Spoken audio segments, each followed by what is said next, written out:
شروع کا وقت تھا جب آپ تشریف لائے تو آپ نے ایک پہاڑی کے اوپر پڑاؤ ڈالا ہوا تھا. اس وقت پرتھوی راج رہا کرتا تھا. ایک بادشاہ تھا جس کا نام پرتھوی راج تھا. سپاہیوں نے جب اتنا دیکھا کہ یہ فقیر کون ہے, اس کا تو لباس بھی الگ نظر آتا ہے, اس کا تو چال و چلن ہی الگ آتا ہے.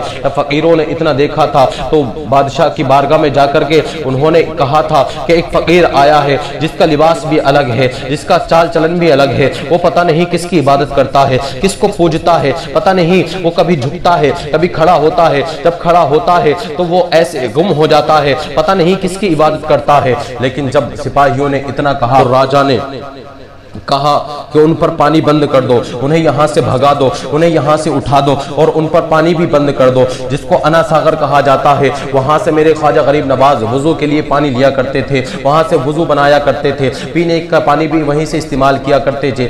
جب سپاہیوں نے وہاں پر پہرا لگا دیا تو میرے خواجہ غریب نواز نے جب پانی لینے کے لیے بھیجا اپنے ایک مرید کو, جب پانی لینے کے لیے بھیجا تو وہ جب وہاں پر پہنچا مرید تو مرید کو وہاں پر پانی بھرنے کے لیے نہیں دیا جاتا ہے. سپاہی وہاں سے بھگا دیتے ہیں مرید کو, آپ کے مرید کو وہاں سے بھیج دیتے ہیں. سپاہی سختی کرنے لگتے ہیں. میرے خواجہ غریب نواز کی بارگاہ میں آ کر کے کہتا ہے مرید, حضور اس نے تو پانی بھرنے ہی نہیں دیا ہے, وہاں پر سپاہیوں کا پہرا لگ گیا ہے, انا ساغر پر سپاہیوں کا پہرا لگ گیا ہے, وہاں پر سپاہی موجود ہیں, پانی بھرنے کے لیے نہیں دے رہے ہیں. تو میرے خواجہ غریب نواز نے ارشاد فرمایا, جاؤ تم انا ساغر کے پاس چلے جاؤ اور جا کر کے انا ساغر سے کہہ دینا کہ جاؤ تمہیں خواجہ نے بلایا ہے, اے پانی اے انا ساغر تمہیں خواجہ نے بلایا ہے. تم جا کر کے اتنا کہہ دینا. وہ کاسا لے کر کے جاتا ہے میرے خواجہ غریب نواز کا اور جا کر کے انا ساغر کے پاس پہنچتا ہے, لیکن وہاں پر سپاہی موجود تھے. میرے خواجہ غریب نواز نے جب بھیجا تو وہ مرید وہاں پر جاتا ہے اور جا کر کے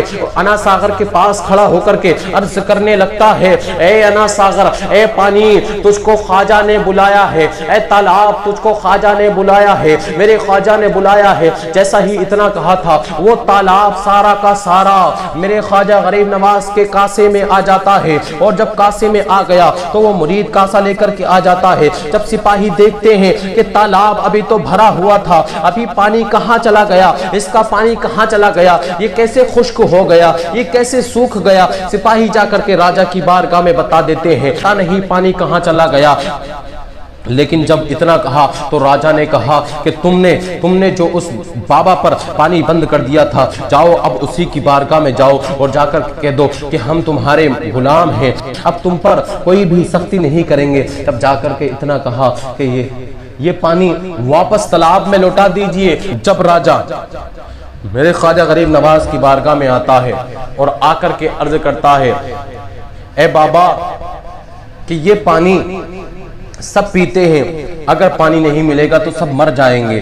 اے بابا آپ پانی کو واپس کر دیجئے, ہم سے غلطی ہو گئی, ہم معافی مانگتے ہیں, ہم آپ کے آگے ہاتھ جوڑتے ہیں, آپ تالاب کا پانی واپس کر دیجئے. میرے خواجہ غریب نواز نے جب اتنا سنا تو ارشاد فرمایا کہ ٹھیک ہے, اس کا تو اللہ تبارک و تعالیٰ کی قدرت ہے, یہ تو اللہ تبارک و تعالیٰ کی نعمت ہے اور اس پر تو سبھی کا حق ہے, اس کو تو سبھی پیتے ہیں. جب میرے خواجہ غریب نواز نے اتنا ارشاد فرمایا اور جا کر اپنے مرید سے کہا, جاؤ کاسا وہیں لے جاؤ اور جا کر کے پانی واپس تالاب میں ڈال دو. میرے خواجہ غریب نواز نے جب اتنا ارشاد فرمایا تو کاسے سے پانی باہر گیا اور وہ تالاب جو سوکھ گیا تھا, میرے خواجہ غریب نواز کے کہنے پر وہ تالاب اب لبالب بھر گیا ہے.